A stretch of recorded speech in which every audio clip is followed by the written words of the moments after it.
Guru, alhamdulillah Bu, saya sedikit kurang baik nih Bu. Iya, kelihatannya murung banget kalau Ibu lihat dari wajahmu yang biasanya berseri-seri. Iya Bu, jadi begini Bu, boleh kan Bu saya ngobrol-ngobrol dengan Bu Guru? Oh, tentu saja dengan senang hati. Ayo, apa yang akan kamu ceritakan? Silakan, Ibu siap kok menjadi pendengar yang setia. Ya, jadi begini Bu, belakangan ini saya itu merasa tidak nyaman dalam suatu mata pelajaran Bu, yaitu pelajaran IPA.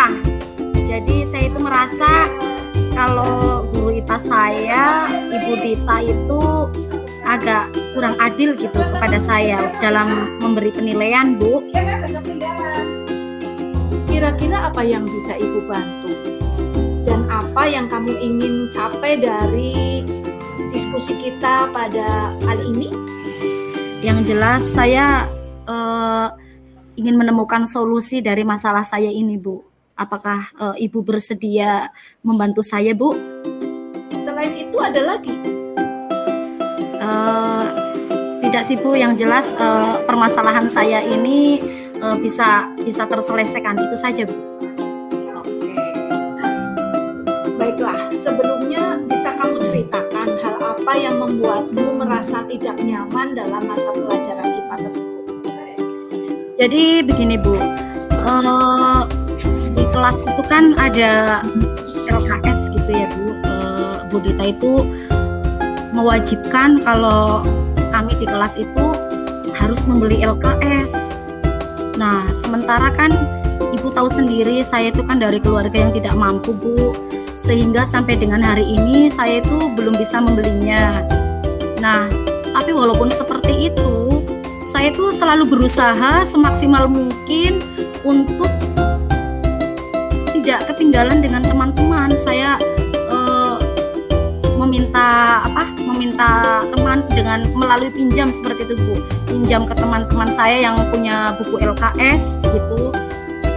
Dan sampai di rumah begitu saya juga berusaha mempelajarinya semaksimal mungkin, dan menurut saya itu sudah usaha saya yang mati-matian begitu Bu. Tapi sampai dengan di sekolah ketika ulangan, entah kenapa nilai saya itu masih saja tetap rendah meskipun usaha saya sudah sedemikian rupa. Dan menurut saya Bu Dita itu tidak adil, karena mungkin bisa jadi karena saya tidak mau beli bukunya sehingga beliau pilih kasih gitu Bu.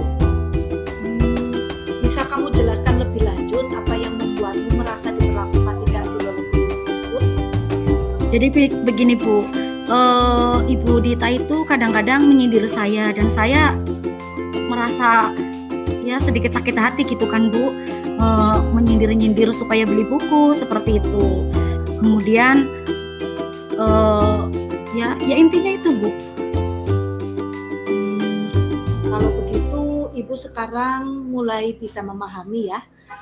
Selain nilai yang kamu dapatkan dari tugas dan ulangan, hal apa lagi yang membuatmu merasa tidak nyaman selain sindiran Bu Dita tadi? Yang membuat saya tidak nyaman sebetulnya sih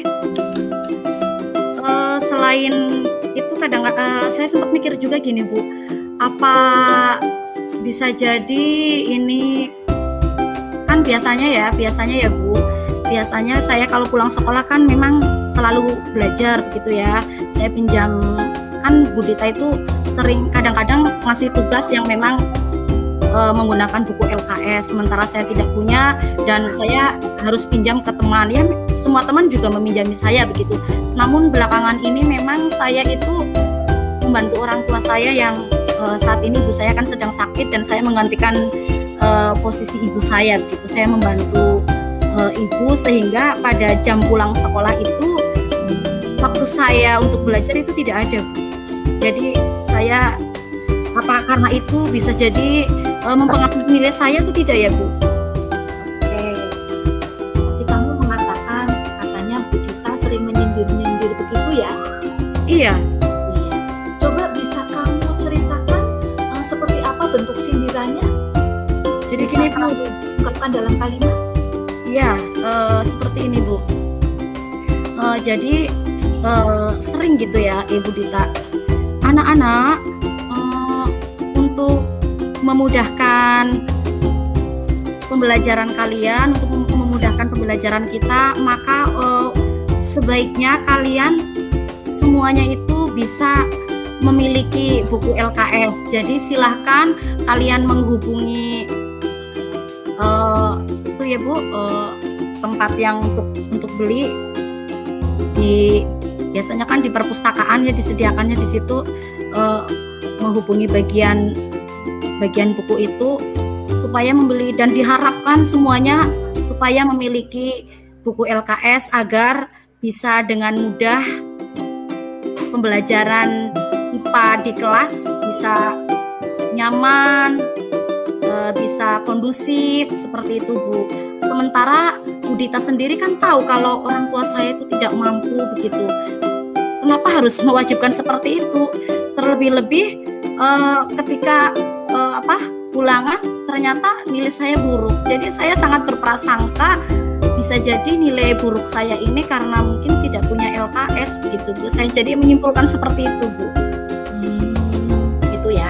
Selama ini langkah-langkah apa yang telah kamu lakukan untuk bisa keluar dari masalah tersebut? Keluar dari masalah inilah, ini masalah saya Bu, ini masalah saya saat ini. Saya belum bisa keluar dari masalah ini. Saya jadi hanya berprasangka kepada Bu Dita bahwa Bu Dita itu pilih kasih, Bu Dita itu tidak adil. Jadi saya sih sempat ingin begitu Bu, sempat ingin mengklarifikasi apa yang saya pikirkan ini benar atau tidak gitu, kepada Bu Dita. Cuman saya mengurungkannya Bu karena saya tidak berani. Terus kenapa tidak kamu lakukan? Ya mungkin saya takut beliau tersinggung begitu Bu. Apakah sebelumnya kamu pernah memiliki pengalaman yang bisa sampai beliau tersinggung atau mungkin beliau marah?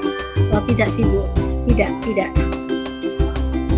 Nah, kalau tidak, kenapa tidak kamu coba? Baiklah, mungkin akan saya coba Pak ya Bu. Bagus. Setelah kamu bertemu dengan Bu Dita nanti, apa yang ingin kamu sampaikan? Ya saya akan mengklarifikasi, akan menanyakan kepada beliau tentang apa yang saya rasakan, apakah benar beliau sudah berbuat tidak adil seperti itu. Bagus. Ayo lakukan itu ya.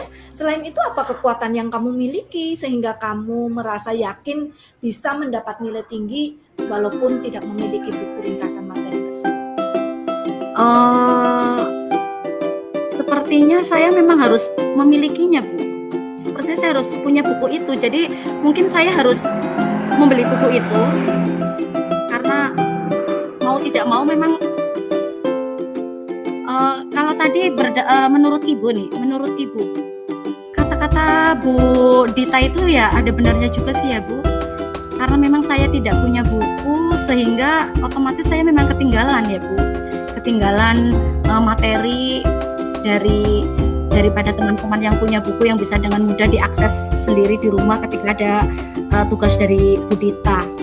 Jadi kesimpulannya memang mungkin bisa jadi karena saya memang tidak punya buku begitu ya Bu. Jadi mau nggak mau saya memang harus berusaha membeli buku itu walaupun orang tua saya tidak punya. Mungkin saya harus menyisihkan uang saya begitu ya Bu. Coba, selain kamu tidak memiliki buku, ada hal lain yang bisa mungkin mempengaruhi hasil belajarmu? Iya tadi. Kita coba di rumah kegiatannya apa saja? Ya itu tadi Bu, kan biasanya saya pulang sekolah itu kan saya belajar dan memang karena ibu saya sedang sakit sehingga saya tidak bisa belajar lagi sekarang. Otomatis waktu yang sisa waktu saya sepulang sekolah itu yang biasanya saya gunakan belajar itu tidak saya gunakan lagi. Mungkin bisa jadi saya harus menggantinya kali Bu, waktu belajarnya. Berarti selain memiliki buku, waktu belajarmu tadi kamu mengatakan berkurang karena ibumu sakit harus membantu menggantikan peran ya, tugas orang tua di rumah. Oke. Apa apakah hal tersebut sangat mengganggu belajarmu? Maksudnya? Kegiatan-kegiatan yang kamu lakukan. Iya tentu saja Bu, tentu saja. Karena itu menyita waktu otomatis karena saya harus mengurus ibu, kemudian juga membantu ibu ya, membantu apa yang tadinya dilakukan oleh ibu itu digantikan oleh saya. Itu memang tidak saya gunakan untuk belajar lagi ketika pulang sekolah. Itu sudah tidak ada waktu untuk itu. Oh, hebat sekali murid ibu yang satu ini, luar biasa ya. Di rumah kegiatannya begitu padat membantu orang tua. Benar-benar anak solehah ya Allah. Selanjutnya, coba kamu pikirkan kembali tentang nilaimu. Apakah disebabkan kamu tidak memiliki buku ringkasan materi atau karena kurang belajar dan juga tidak bisa membagi waktumu dengan baik? Kalau menurut saya semuanya Bu. Ketiga-tiganya berpengaruh ya? Iya, betul. Oke. Menurutmu apa yang bisa kamu lakukan? Menurut saya, satu, saya memang harus punya bukunya supaya saya bisa bersaing dengan teman-teman saya, seperti itu. Terus yang kedua, saya memang karena saya tidak bisa belajar setelah pulang sekolah, mungkin saya harus mengganti jam belajar saya Bu. Mungkin pagi hari Bu, saya harus bangun lebih awal untuk belajar karena dari yang saya tahu itu kalau pagi-pagi itu Pak Guru juga pernah bilang kalau belajar di pagi hari itu bagus. Mungkin saya akan menggunakan waktu pagi itu untuk belajar. Bagus sekali. Ibu sangat suka rencanamu itu. Lalu komitmen apa yang kamu lakukan untuk bisa menjalankan rencanamu itu? Mungkin tadi kan kalau untuk membeli buku saya akan menyisihkan uang saya ya. Saya akan menyisihkan uang jajan saya mungkin dari entah berapa lah ya, entah 1.000, 2.000 seperti itu, sampai dengan saya bisa terkumpul untuk membeli buku. Nanti syukur-syukur besok kalau saya menemui Ibu Dita, boleh misalkan saya ambil bukunya dulu, kemudian saya akan membayarnya dengan berangsur-angsur, mudah-mudahan bisa gitu ya Bu. Kemudian yang kedua, saya akan mencoba saya akan mencoba meminta ibu saya supaya membangunkan saya lebih awal. Oke, bagus sekali, good job ya. Kamu akan meminta bantuan kepada siapa untuk menjalankan komitmen itu? Kalau tadi di rumah kan sudah ibu ya. Ya. Ibu, kalau untuk yang menyisihkan uangnya mungkin saya akan meminta bantuan teman saya yang namanya Rohana. Itu teman baik saya. Mungkin dia bisa membantu saya untuk selalu mengingatkan saya agar saya bisa menyisihkan uang saya sampai saya benar-benar punya buku LKS itu. Oke, sangat bagus jika itu kamu lakukan. Sungguh-sungguh ya, Titin ya. Ya Bu, insya Allah Bu.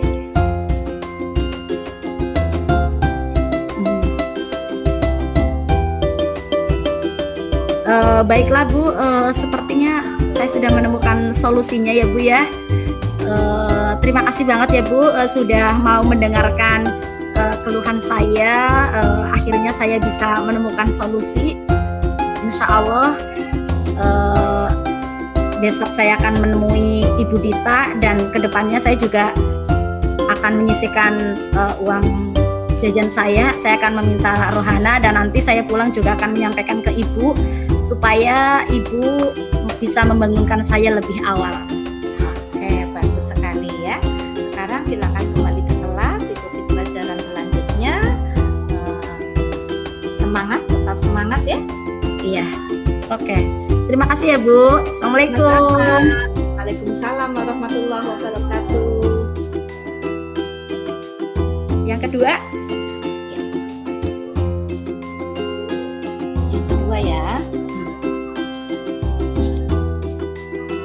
Assalamualaikum Bu Titin. Halo, waalaikumsalam Bu Farida. Ya Allah, apa kabar? Baik, bagaimana Bu Titin? Alhamdulillah, saya juga baik Bu Farida. Oke, Bu Titin ada waktu nggak ya? Saya kok pengen curhat siang hari ini. Alhamdulillah, ini kebetulan saya juga lagi nganggur ini Bu. Yuk, ceritakan saja ada apa ini?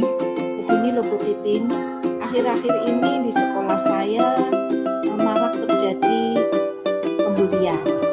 Hmm, Ini dikuatkan lagi dengan hasil rapor pendidikan di mana eh, keamanan sekolah itu menjadi salah satu aspek yang menjadi skala prioritas yang harus diperbaiki. Itu terus? Bu Titin, sehingga saya juga jadi kepikiran sampai-sampai terkadang nggak bisa tidur. Hmm, gitu ya. Jadi ini alur kita nih, topik percakapan kita ini tentang itu ya, tentang bullying ya tadi ya. Oke, kita sepakat ya kita mau ngomong tentang bullying. Oke, menurut Ibu Syifa itu rasa tidak nyamannya itu di mana? Masalah yang menjadi permasalahannya itu bagaimana? Kenapa kok sampai merasa tidak nyaman gitu Bu? Ya, kalau dari hasil nilai rapor pendidikan itu masih marak terjadi adanya pembulian, di dalamnya ada penggunaan bahasa-bahasa yang terdengar kasar, kemudian adanya pelecehan seksual di sekolah yang saya. Sampai segitunya, sampai itu ya, sampai seksual juga. Ya artinya di sini mungkin ada yang anak putra terkadang tidak sengaja menyenggol atau mungkin memegang dan sebagainya. Iya, menyedihkan sekali memang itu ya Bu ya. Terus menurut Ibu sendiri itu yang merasa prihatin seperti itu hanya Ibu atau teman-teman Ibu juga merasa? Alhamdulillah saya dan teman-teman yang lain pun sama seperti itu.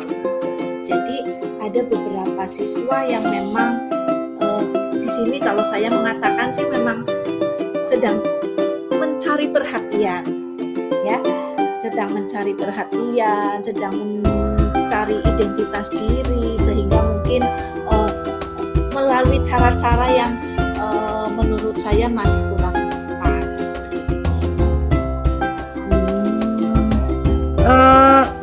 Terus itu kan kasus itu kan apa ya, kasus bullying ya, apalagi itu masuk di rapor pendidikan ya, itu kan memang sangat menyedihkan. Terus rencana Ibu Syifa sendiri itu bagaimana? Kalau rencana saya sudah selama ini juga sudah sharing dengan teman-teman, kami akan berupaya satu membentuk call center atau posko pengaduan. Jadi jika warga sekolah nanti kok ada yang mengalami kasus pembulian, maka boleh nih wadah ini digunakan sebagai bahan aduan. Selanjutnya yang terpenting bahwa semua warga sekolah harus menguasai konsep dari pembulian itu sendiri, dari hal-hal yang tidak nyaman, yang membuat tidak nyaman warga lainnya. Nah, untuk pendidik dan tenaga kependidikan, mungkin di sini bisa menggunakan atau memanfaatkan platform Merdeka Mengajar ya. Di situ ada satu topik yang memang berkaitan erat dengan pembulian. Nanti untuk para guru dan tenaga pendidikan supaya mempelajari atau mengikuti pelatihan mandiri dengan topik tersebut sampai pada kegiatan aksi nyatanya, dan sehingga nanti pengetahuan akan materi atau hal-hal yang terkait pembulian bisa dikuasai oleh pendidik dan tenaga kependidikan. Selain itu juga kami berencana ini loh Bu Titin, akan memasang banyak poster budaya positif di tempat-tempat strategis sekolah ya, karena bagaimanapun kita bisa diingatkan dari poster-poster tersebut untuk tidak melakukan hal-hal yang berkaitan dengan pembulian tersebut. Dan usaha lainnya juga kami akan berusaha mendatangkan pihak-pihak atau mitra yang bisa di sini memberikan sosialisasi terkait adanya kasus pembulian, kemudian etika bertata krama dan sebagainya. Misalkan di sini nanti kita bermitra dengan Polsek atau Polres yang nanti kita buat jadwal secara bergiliran, bisa juga dengan tentara, bisa juga dengan psikolog dan sebagainya. Wah, mantap Bu, itu udah rencana yang luar biasa Bu. Wih, keren itu. Insya Allah dengan rencana itu kayaknya mudah-mudahan ya Bu ya bisa apa ya, bisa menghentikan pembulian di sekolah Ibu, dan yang jelas apa ya, rapotnya nanti berubah. Terus ini Bu, kan tadi Ibu sudah punya 4 rencana itu ya, ada call center, ada warga sekolah untuk apa lebih aktif dalam platform Merdeka Mengajar, kemudian ada memasang poster-poster, kemudian juga mendatangkan mitra sekolah. Nah, untuk realisasi itu semua ya, itu bagaimana cara merealisasikannya Bu? Supaya rencana itu bisa benar-benar apa teraplikasikan. Ya, untuk rencana-rencana yang bisa dilakukan sesegera mungkin akan kita sesegera mungkin lakukan dengan secepatnya mendirikan atau membentuk call center. Kemudian untuk PMM, platform Merdeka Mengajar, juga untuk segera diselesaikan untuk topik terkait pembulian yang akan dilakukan oleh guru dan tenaga kependidikan. Kemudian poster-poster sudah sebagian juga terpasang, sehingga dalam waktu dekat secepatnya rencana itu akan segera terrealisasi begitu. Bagus sekali. Terus untuk ini, untuk call center itu kan melibatkan banyak orang juga kan.